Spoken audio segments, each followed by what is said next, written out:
भगवान ने राम अवतार का रूप धारण किया। जामवंती चरणों में गिर गए, प्रभु आपके आने का ही इंतजार कर रहा था। जामवंती जी, जो मणि तुम्हारी लड़की लिए, मणि हमें दे दो, इसके प्रति हमें कलंक लगा है। जामवंती जी ने कहा, भैया हम लड़की को कोई चीज दे दे तो लौटा नहीं सके, लड़की का दिया हुआ दान वापस नहीं किया सकता। अब दहेज में जो लड़की को उसकी दे दे तो उससे ले कैसे सकते, हमने तो दे दी पहले। और कोई उपाय नहीं है? उपाय है क्या? लड़की ही ले जाओ। भगवान ने कहा मणि को ले ही जाना, इसलिए जामवंती जी से विवाह किया। जामवंती से अब विवाह करके मणि लेकर के आए। आज जामवंती जी पत्नी बन गई, इसलिए पत्नी की वस्तु पर पति का अधिकार है।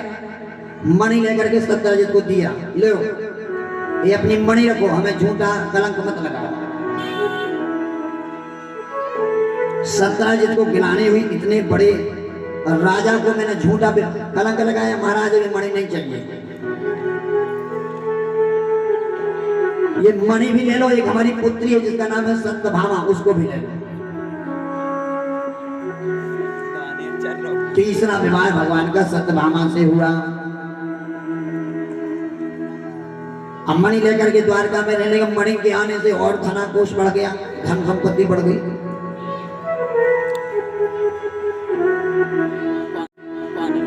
चौथा विवाह भगवान का सत्या के साथ हुआ। सत्या, सत्या क्या है?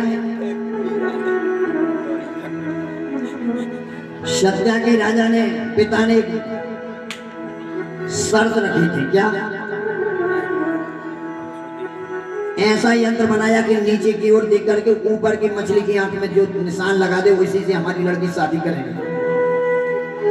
अब भगवान तो सबसे बड़े धनुधर हैं, इसलिए सत्या से विवाह हो गया। अब पांचवा विवाह भद्रा के साथ हुआ। सारे राजा खड़े थे, भद्रा के हाथ में वरमाला थी।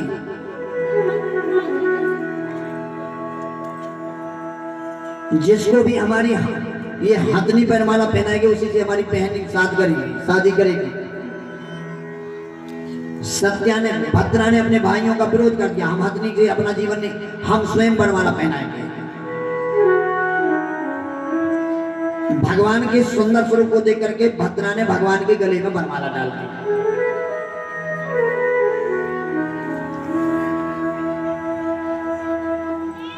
छठवां विवाह भगवान का लक्ष्मणा के साथ हुआ। एक ही नाथ में 7 बहनों को जो नाथ देगा उसी के साथ लक्ष्मणा का विवाह होगा। ऐसी शर्त थी, 7 बहनों को एक नाथ में नाथ दिया। भगवान का विवाह लक्ष्मणा के साथ हुआ।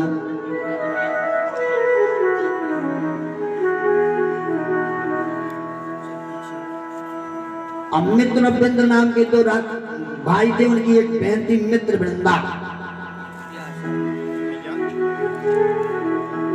मित्रवृंद अपने भाई बहन की विवाह है,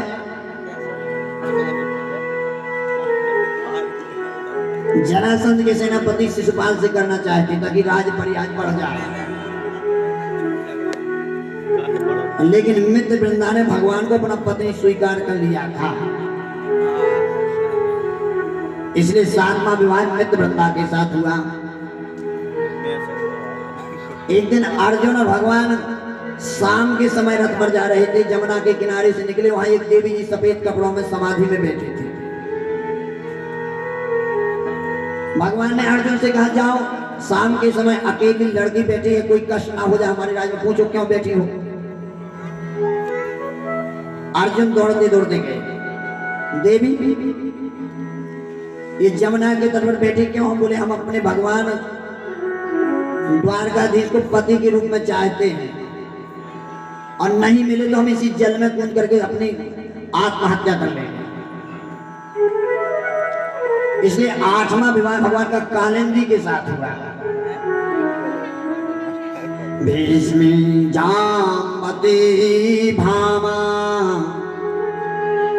भद्रा सत्या च लक्ष्मणा कालिंदी मित्र वृंदा च चेष्टौ पत्न्या अष्टस्त्रिया। भगवान के 8 विवाह कौन? भीष्म, रुक्मणी जी, जामवती द्वितीय,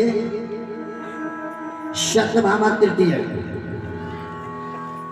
भद्रा तृतीय, सत्या चतुर्थ, लक्ष्मणा, रुक्मणी, जामवंती, सत्यभामा, सत्या, भद्रा और लक्ष्मणा और मित्रवृंदा और जमुना जी, ये 8 रानियां। 8 को पटरानी बनाया और 8 के गर्भ से 10-10 पुत्र हुए। सुन, भानु, स्वर भानु, श्री भानु, शहद भानु, प्रभ भानु चा, ध्रीवानु, कृति भानु, दस्म भामा च पुत्रता। शतभामा के 10 पुत्र हुए, भानु, प्रभ भानु, ध्री भानु, कृत भानु, अर्च भानु, रुद्र भानु, यश भानु, प्रत भानु और तमत भानु, ये 10 पुत्र हुए। और जामवंती के गर्भ से ही 10 पुत्र हुए, सांबा, कृतसामा, जतभामा, कृतधाम च, रुदाश्चत्व कृते नैव एते सप्तस्य पुत्रका। सभी रानियों ने 10-10 पुत्रों को जन्म दिया। जा तो जा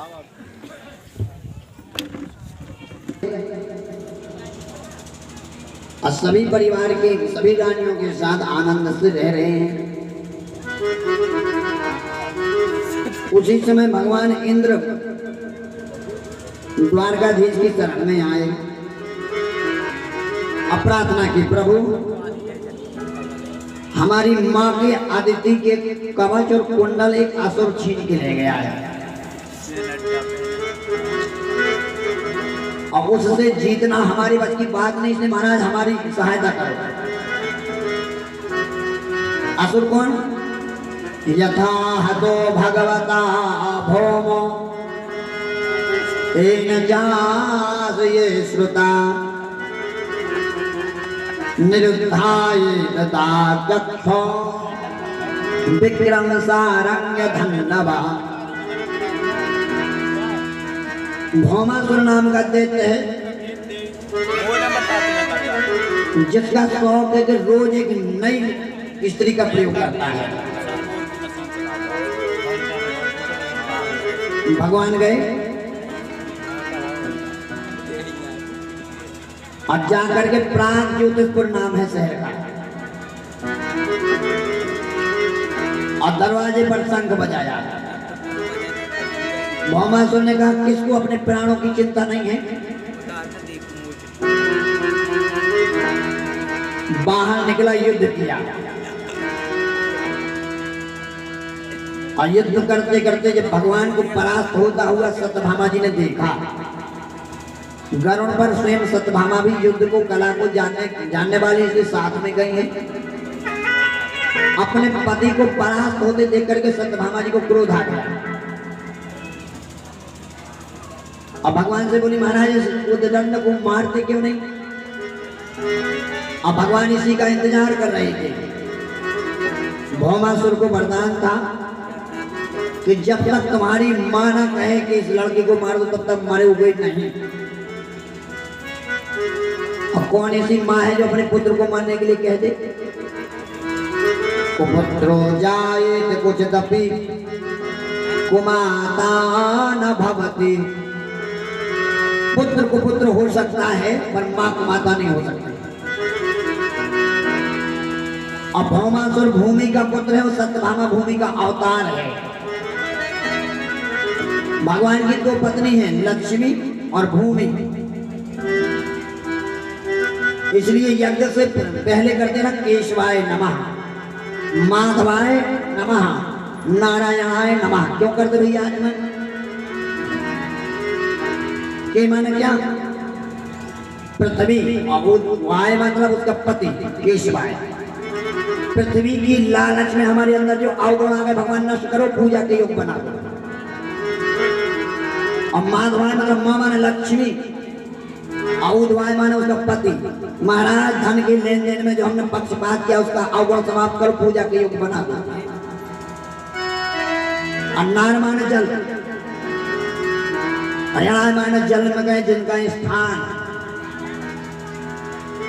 खाने पीने में जो हमने लोगों से छुप कर खाया है, महाराज उस अपराध को क्षमा करो और पूजा के योग बना दो। इसलिए नारायणाय नमः।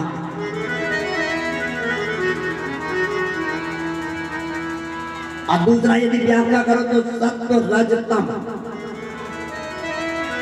सत्व मतलब केशवाय, रजमन माधवाय, तम मतलब नारायणाय। तीनों गुणों के कारण हमारे अंदर जो विकार आ गए महाराज उन्हें नष्ट करो, पूजा के योग बना दो। इसलिए केशवाय माधवाय नारायणाय। भगवान ने जैसे सत्यभामा के मुख से सुना कि इस अधम को मार दो, भगवान ने चक्र सुदर्शन से भौमासुर को मार दिया। अब भौमासुर के जब शहर के दरवाजे खोले तो उसमें से 16,100 लड़कियां निकली।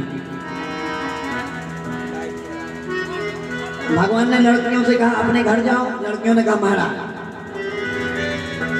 अपने पिता के घर से कोई लड़की एक बार भाग जाए तो उसके लिए पिता के घर हमें दरवाजे हमेशा बंद हो जाते हैं। एक बार चलेंगे तो मर या जी हमें तुमसे मतलब नहीं। तो महाराज हम अपने पिता के घर जाएंगे भी तो हमारे पिता हमें स्वीकार नहीं करेंगे। तो या तो महाराज हमें मार दो या फिर अपने साथ रख लो।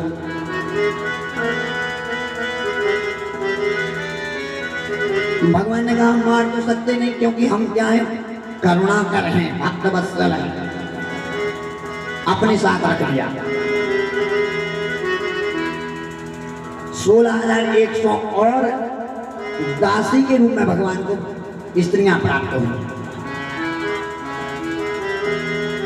इस प्रकार भगवान के 16,108 विवाह हुए। भागवत जी में कथा आती है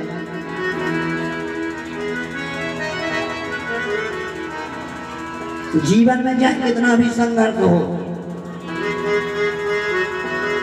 व्यक्ति को अपने धर्म के पथ का त्याग नहीं करना चाहिए। विपत्ति जीवन में चाहे कितनी भी आ जाए।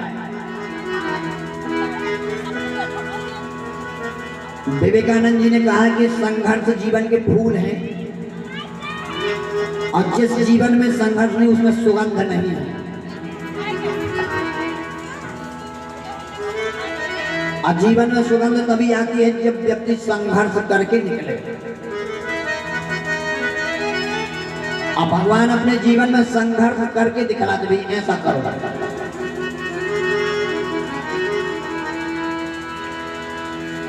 जीवन में कहीं भी रहो, कुछ भी करो, पर धर्म के अनुसार करो, यही शास्त्र है। और धर्म से विलग होकर के धन कमाओगे तो क्या हो जाएगा? 10 वर्षों में धन भी नष्ट हो जाएगा और आप भी नष्ट हो जाओगे।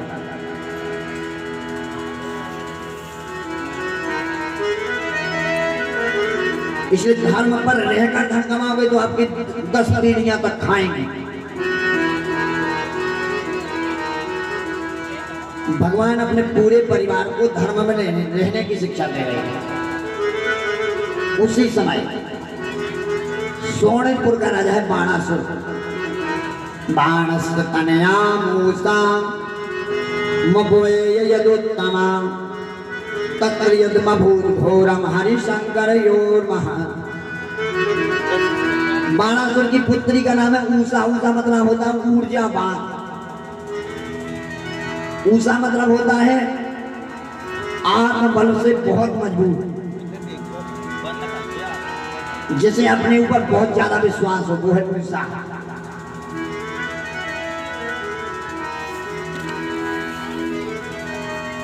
ऊषा क्या है? भगवान शिव की भक्त है और उसका पिता भी भगवान का भक्त है, शिव जी का। और उषा की एक सखी है, मंत्री कुभांडेश दस पुत्रा चित्रलेखा। बाणासुर का मंत्री कुभांडे, उसकी पुत्री है चित्रलेखा। एक दिन उषा ने अपनी सहेली से कहा कि उषा सुन, मुझे रोज स्वप्न आते हैं। मैंने आपसे बताया था भविष्य जानने की 8 महाविद्याएं हैं और 8 महाविद्या में स्वप्न भी आता है। तो उषा ने कहा सखी सुनो, मुझे स्वप्न में एक सुंदर सुंदर राजकुमार दिखता है और सुंदर राजकुमार को देख करके मैंने मन ही मन उसे पति मान लिया है। सखी रे स्वप्न में देखे के सोर, सखी रे स्वप्न में देखे के सोर, सखी रे स्वप्न में देखे के सोर, सखी स्वप्न में देखे के सोर, सखी रे स्वप्न में देखे के सोर, सखी स्वप्न में देखे के सोर। सुंदर सुंदर बहिया जाके, सुंदर सुंदर बहिया जाके, सुंदर सुंदर बहिया जाके, सुंदर सुंदर बहिया जाके। मुख है चंद्र चकोर, स्वप्न में देखे के सोर, सखी रे स्वप्न में देखे के सोर।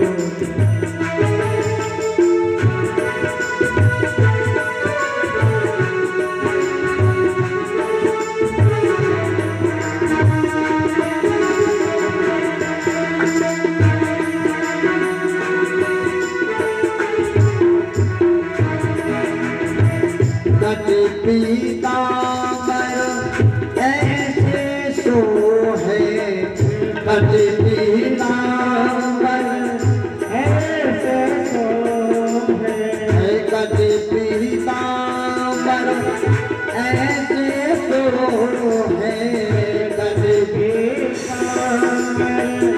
ऐसे सो है, जैसे नंद किशोर, स्वप्न में देखे के सोर, स्वप्न में देखे के सोर, स्वप्न में देखे के सोर, स्वप्न में देखे के सोर। कमल नयन की बात निराली, कमल नयन की बात निराली, कमल नयन की बात निराली, कमल नयन की बात निराली। सुंदर बाल किशोर, स्वप्न में देखे के सोर, स्वप्न में देखे के सोर, स्वप्न में देखे के सोर,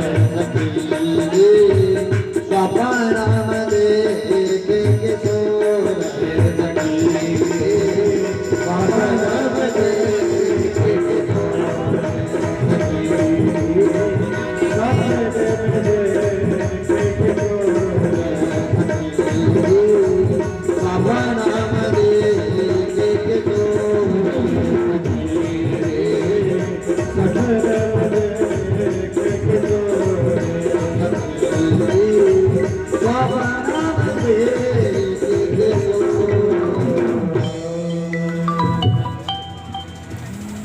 अपनी सखी चित्रलेखा से बताया। अब पहले फोटो का जमाना तो था नहीं, लोग हाथ से चित्र बनाते थे। और चित्रलेखा मतलब चित्र का जो सही से सही लेख कर दे वो है चित्रलेखा। और जैसा जैसा उषा ने बताया तैसा वैसा चित्र बना दिया चित्रलेखा। उषा चित्रण करती गई और चित्रलेखा चित्र बनाती गई।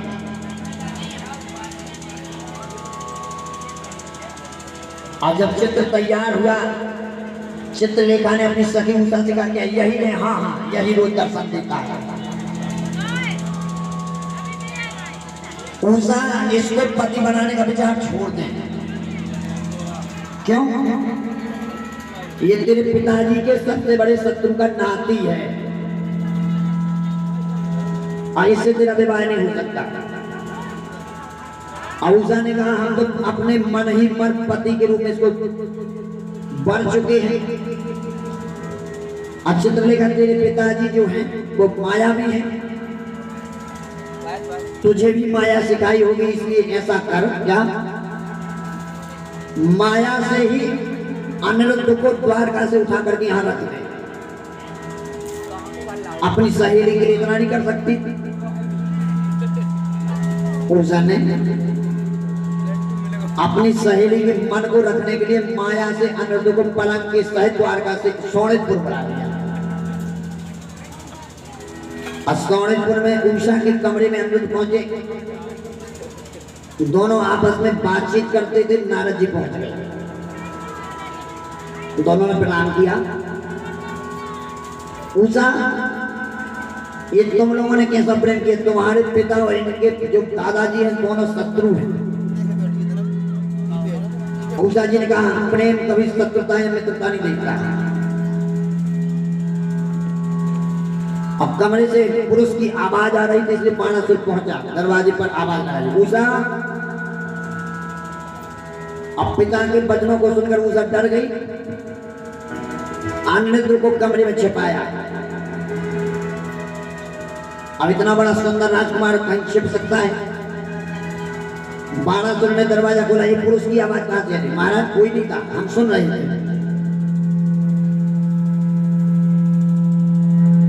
कमरे को सर्च किया तो अनिरुद्ध मिल गए, पकड़ कर ले गए राज दरबार में। पूछा का नाम नः कुमारस्य, नाम क्या है तुम्हारा बताओ? और का पितु नाम यस्ता, अब पितु जी का नाम, आपके पिताजी का नाम क्या है? कथम नरगरस्य ग्रामस्य तत्र पित्रान् वसे सदा, किस नगर गांव में तुम्हारे पिताजी माताजी रहते बताइए। अब भगवान की प्रेरणा है कि अनिरुद्ध को इसलिए भेजा क्योंकि बाणासुर को अभिमान को नष्ट करना है। बिना भगवान की प्रेरणा से कुछ हो ही नहीं सकता।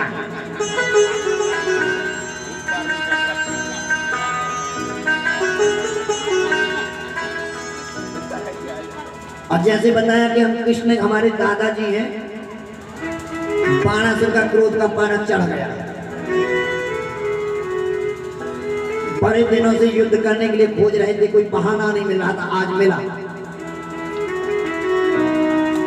अपने मंत्री से पत्र लिखाया, जाओ द्वारका में खबर कर दो। यथा पौत्राः प्राणस्य शकुलां प्रार्थये तथा कृष्णस्य आहूत सोनितपुर युद्धां तथा प्रगस्यति। अपने नाती को यदि चाहते हो तो हमारी युद्ध की चुनौती स्वीकार करो, सोनितपुर आओ। भगवान कृष्ण और बलराम जी चले युद्ध करने के लिए। अब बाणासुर कमजोर थोड़ी है, भगवान का भक्त है शिव जी का। ये कथा बताती है अपने इष्ट पर विश्वास हो तो इष्ट आपका साथ रहेगा, और अपने इष्ट पर यदि विश्वास नहीं है तो आपका इष्ट आपको साथ नहीं देगा। भगवान शिव को पुकारा, हे प्रभु, हे भूत भावन भोलेनाथ, आइए, आपने वचन दिया था कि जब जब कष्ट होगा हम तुम्हारे साथ युद्ध करेंगे। तो भगवान को पुकारने पर बाणासुर ने जैसे पुकारा तो बाणार्थे भगवान रुद्रा ससुव प्रमथे विचा आरुह्य नंदी प्रसभं युधि राम कृष्णयो। बाणासुर के पुकारने पर भगवान अपने नंदी भृंगी के साथ आ गए। भक्त भी बड़े बड़े आठपटे होते हैं, एक से एक आठपटे भक्त हैं। आज दोनों वो भगवान कृष्ण को अपना इष्ट मानते हैं, भगवान कृष्ण शिव को इष्ट मानते हैं। भक्त ने दोनों को लड़वा दिया।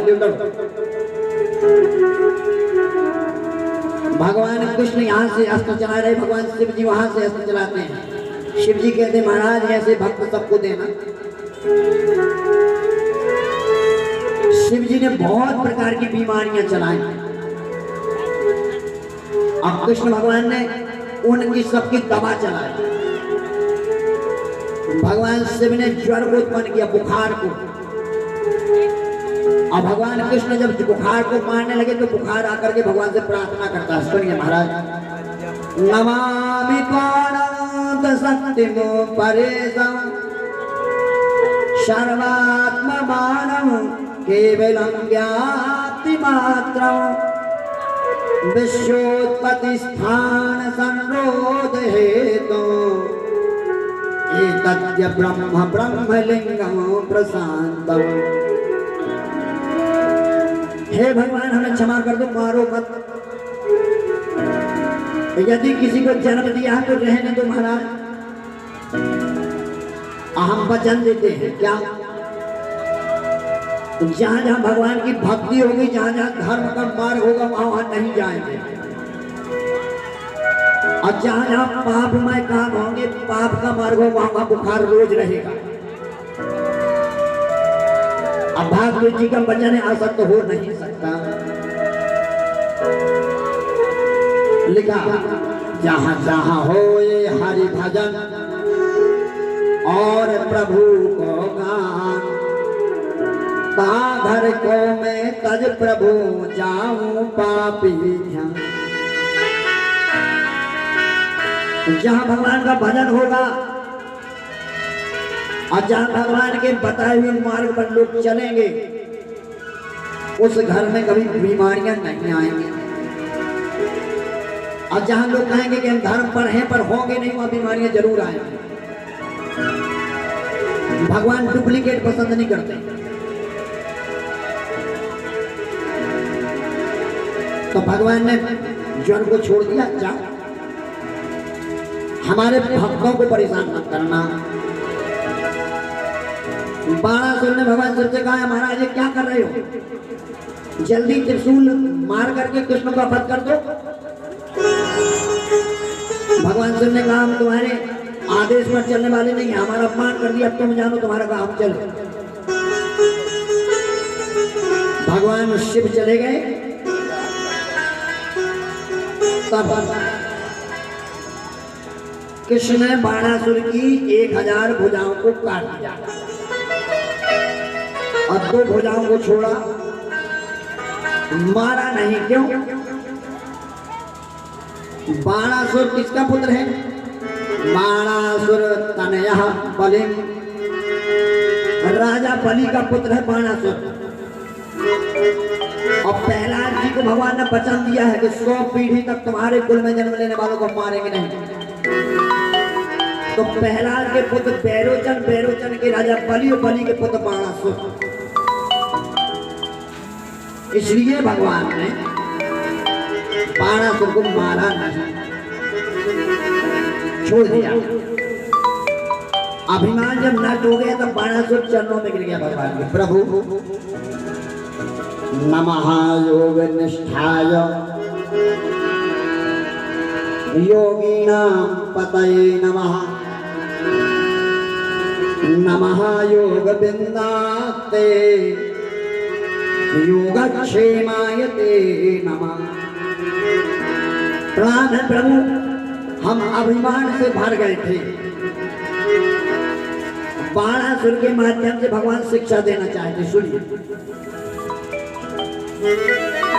जिसके पास इतना राजपाट है, 1000 भुजाएं हैं और शिव जैसा रक्षक है, ऐसा व्यक्ति भी अभिमान करता है तो भगवान उसको छोड़ते नहीं।